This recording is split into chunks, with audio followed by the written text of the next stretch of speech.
On considère ici des complexes x, y, z tels que cela et tels que cela. Et on nous demande alors de montrer que le triplet x, y, z est proportionnel à ce triplet-là ou à celui-là.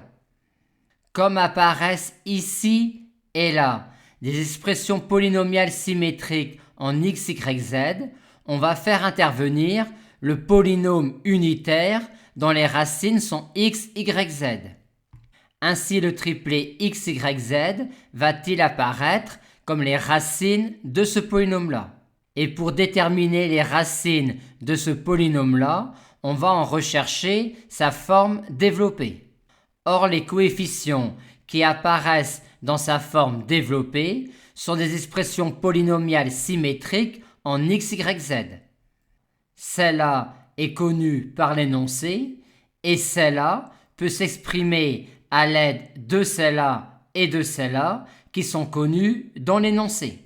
On obtient donc finalement que x, y, z sont les racines d'un polynôme de cette forme-là.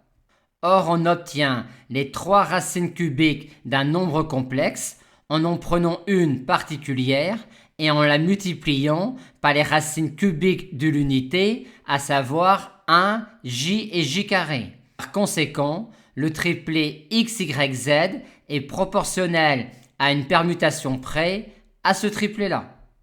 Or, des permutations sur un ensemble à 3 éléments, il y en a 6, à savoir l'identité, 2 permutations circulaires et les 3 transpositions.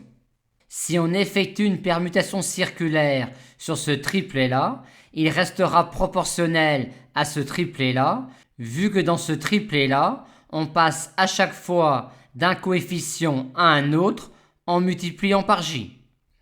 Par contre, si on échange la position de 2 éléments dans ce triplet, on passera désormais d'un coefficient à un autre, non pas en multipliant par j, mais par j carré.